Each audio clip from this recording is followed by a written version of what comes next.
Hello friends, എല്ലാവർക്കും നമസ്കാരം.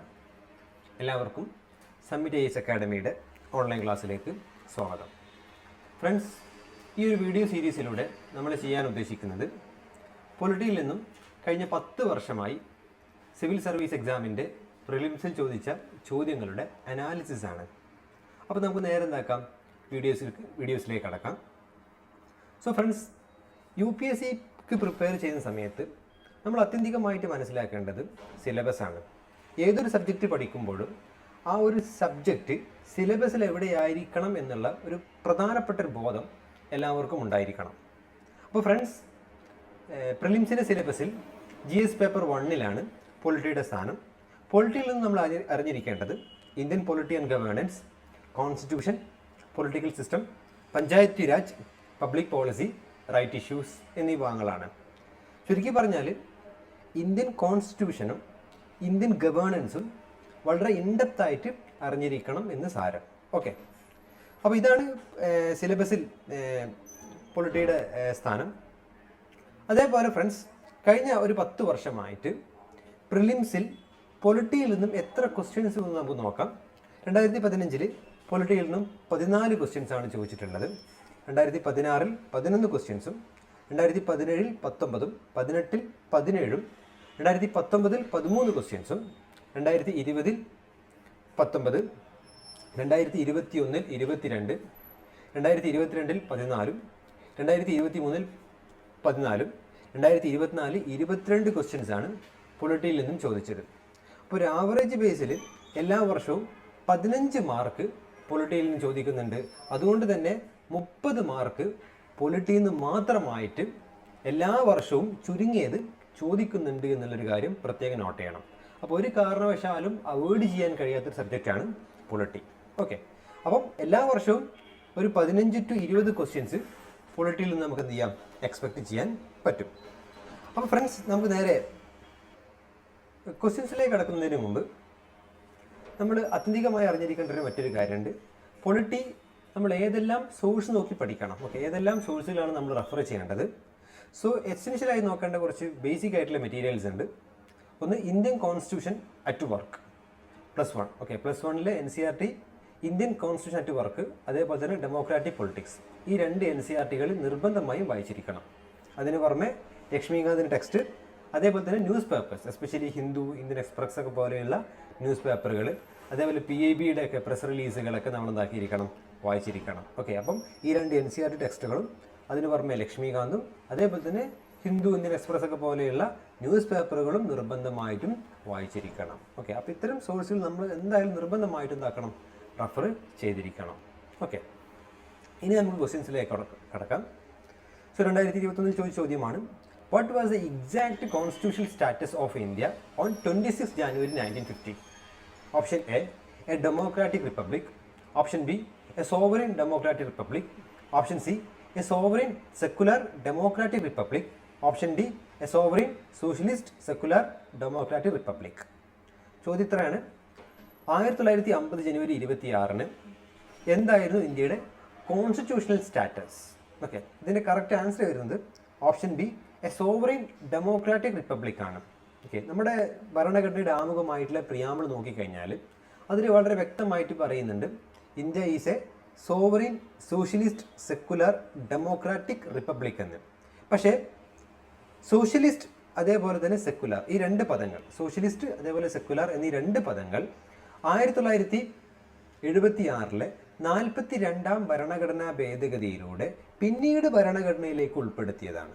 Okay, അതായത് ഒറിജിനൽ ഭരണഘടനയുടെ ആമുഖമായിട്ടുള്ള പ്രിയാമ്പിളിൽ എ സോവറിൻ ഡെമോക്രാറ്റിക് റിപ്പബ്ലിക് എന്ന് പറയുന്ന ഈ 3 പദങ്ങൾ മാത്രമേ ഉപയോഗിക്കുന്നുള്ളൂ. സോഷ്യലിസ്റ്റും സെക്കുലറും 76 42ാം ഭരണഘടനാ ഭേദഗതിയിലൂടെ പിന്നീട് ആഡ് ചെയ്തതാണ്. അതുകൊണ്ട് തന്നെ 1950 നമ്മുടെ കോൺസ്റ്റിറ്റ്യൂഷണൽ സ്റ്റാറ്റസ് എന്താണെന്ന് വെച്ച് കഴിഞ്ഞാൽ India was A sovereign democratic republic. Okay, option B ആണ് ഇവിടെ കറക്റ്റ് ആൻസർ വരുന്നത്. ഓക്കെ, മുന്നോട്ട് പോകാം. അടുത്ത question, consider the following statements in respect of the constitution day. 2023 ചോദ്യമാണ്. Statement number 1, the Constitution Day is celebrated on 26 November every year to promote constitutional values among citizens. Statement number 2, On 26 November 1949, the Constituent Assembly of India set up a drafting committee under the chairmanship of Dr. B.R. Ambedkar to prepare a draft Constitution of India. Which one of the following is correct in respect of the above statements? രണ്ട് statement തന്നിരിക്കുന്നു. അതിൽ ഒന്നാമത്തെ സ്റ്റേറ്റ്മെൻറ്റിൽ പറയുന്നത് എല്ലാ വർഷവും November 26 നമ്മൾ constitution day ആയിട്ട് ആചരിക്കുന്നുണ്ട്. So ഇന്ത്യക്കാർക്കിടയിൽ ഒരു ഭരണഘടനാപരമായിട്ടുള്ള മൂല്യങ്ങളൊക്കെ പ്രൊമോട്ട് ചെയ്യാൻ വേണ്ടി, കോൺസ്റ്റിറ്റ്യൂഷണൽ വാല്യൂസൊക്കെ പ്രൊമോട്ട് ചെയ്യാൻ വേണ്ടിയിട്ട് എല്ലാ വർഷവും നവംബർ 26 നമ്മൾ കോൺസ്റ്റിറ്റ്യൂഷൻ ഡേ ആയിട്ട് ആചരിക്കുന്നു.